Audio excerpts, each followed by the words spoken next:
तो दोस्तों, पहले रूस ने भारत को 5वीं पीढ़ी का सबसे घातक स्टील फाइटर जेट Su-57 सौंपने पर मोहर लगाई और फिर अमेरिका द्वारा भारत पर लगाए गए व्यापारिक टैरिफ के जवाब में चट्टान की तरह भारत का साथ दिया।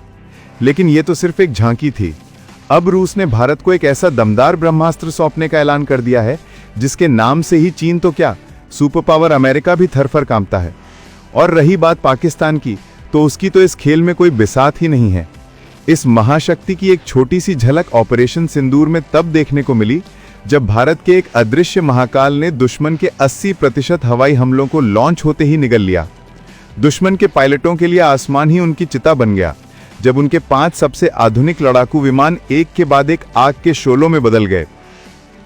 लेकिन दुनिया ने दांतों तले उंगली तब दबा ली जब इसी महाकाल ने 314 किलोमीटर की अकल्पनीय दूरी पर गश्त लगा रहे दुश्मन के जासूसी विमान को एक ही मिसाइल से आसमान से मिटाकर विश्व रिकॉर्ड बना दिया।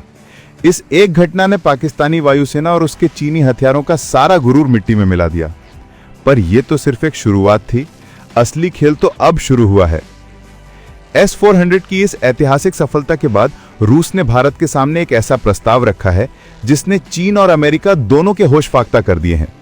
यह प्रस्ताव है दुनिया के सबसे उन्नत और विनाशकारी air defence system S-500 Prometheus का, जिसे देवताओं का हथियार भी कहा जाता है। जहां S-400 की मारक क्षमता 400 किलोमीटर है, वहीं S-500 600 किलोमीटर दूर से ही दुश्मन के लड़ाकू विमानों, बॉम्बर्स और मिसाइलों को राख में बदल सकता है। लेकिन इसका सबसे बड़ा तुरुप का पत्ता है इसकी एंटी सैटेलाइट क्षमता। जी हां, S-500 पृथ्वी की निचली कक्षा में घूम रही दुश्मन की जासूसी और कम्युनिकेशन सैटेलाइट्स को मार गिरा सकता है। यानी युद्ध शुरू होने से पहले ही भारत दुश्मन को अंतरिक्ष में अंधा और बहरा बना सकता है। चीन अपनी DF-17 जैसी हाइपरसोनिक मिसाइलों पर बहुत घमंड करता है, लेकिन S-500 एक साथ 10 हाइपरसोनिक लक्ष्यों को हवा में ही भस्म करने की क्षमता रखता है। ब्रह्मोस मॉडल पर निर्माण, यह सौदा सिर्फ खरीद का नहीं बल्कि टेक्नोलॉजी ट्रांसफर और भारत में संयुक्त उत्पादन का है। यानी भारत भविष्य में रूस के साथ मिलकर S-500 का निर्यात भी कर सकेगा। यह प्रस्ताव भारत को एक झटके में रक्षा खरीदार से वैश्विक रक्षा आपूर्तिकर्ता की श्रेणी में लाकर खड़ा कर देगा।